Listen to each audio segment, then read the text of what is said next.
Small businesses are the backbone of Nigeria's economy, driving jobs, sparking innovation, and fueling community growth.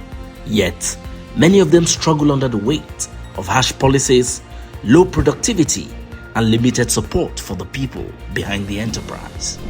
The future of small business in Nigeria hinges on getting three things right: policy, productivity, people. What policies can truly unlock growth for SMEs? How can we boost productivity in an increasingly digital world? And how do we empower the people who power our economy? Welcome to another episode of Policy in Focus on NESG TV. I am Sheriff Adiribigbe. Today we'll be discussing the future of small business in Nigeria and how policy affects the productivity of the people. To help us dimension this topic today, we have with us Mrs. Aisha Rahim Bolarinwa. She's the CEO of Farms to You and thematic group lead of policy and regulations of the MSMEs Community of Practice of the Nigerian Economic Summit Group.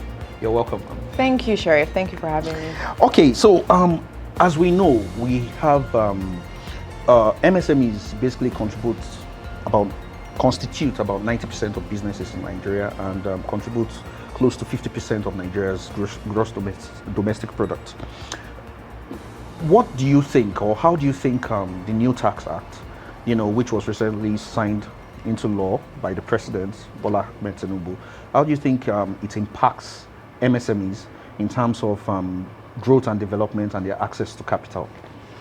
Yeah, I think, definitely consolidating and simplifying tax is important, because there's so many things that even from an administrative point of view for a small business, it's difficult to keep up with. But there's still, lots of more opportunities to build on. If we actually break down what MSME means, micro, small, medium enterprises, I think there are more benefits to the medium, and the micro is usually left hanging by the wayside. And if we think about it, micro actually makes up most of the economy. So for instance, the turnover limit of 100 million would hardly be relevant to a micro enterprise. So I think it's an absolutely great step in the right direction. I'm optimistic of what comes next. I know that the government is also working actively in terms of the implementation of the Nigerian Revenue Service, which would be starting from early next year, which is further to consolidate. And I even think the name revenue, because Dr. Zach at the Adedeji, he was explaining the rationale for why they're calling it the revenue service, where the focus is less on, don't think of us as we're coming to come and just be a tax collector. We're partners. We want you to grow, because without you growing your revenue, we can't make any money. So I think it's further evidence of other opportunities down the line. But specifically for the micro, small, medium enterprise, I'm very optimistic to see more for the micro side, because that is the biggest percentage, and I think the benefits from this is lowest to that part of the group. Yeah. All right. Thank you for that response. Okay, you made mention of one of the advantages to MSMEs is the increase in the annual turnover for businesses before they can or they are eligible to pay company income tax.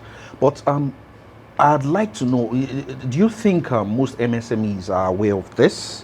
Do they understand the benefits, of these new tax reforms? And if they do, are there measures in place for them to access, these benefits?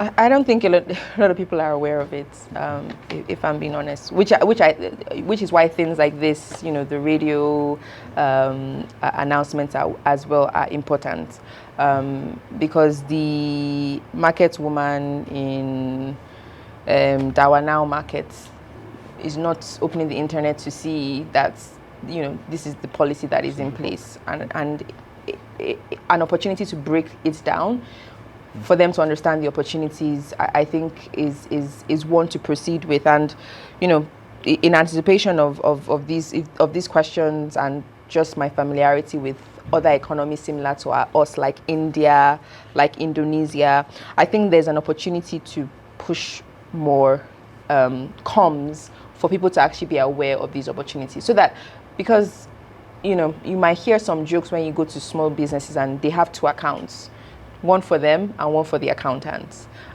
because there's this perception of, I want to hide my numbers, the taxman is out to get me. So there's this negative perception, and I think by pushing out more content, it can help to now help these businesses see the government less as not as an enemy, but like a collaborator and somebody that is making businesses easier for them. So I do think there's lots of micro, small, medium enterprises are not aware of these policies, and I think more needs to be done from a radio perspective, using more languages, using infographics. I think MTN's Momo was a very good example of explaining how it works.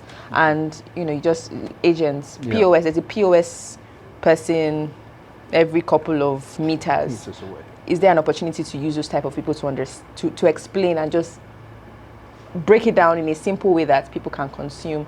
What does this tax mean for me, and why is it important for me to be part of the tax system? Thank you. That's a very wonderful response.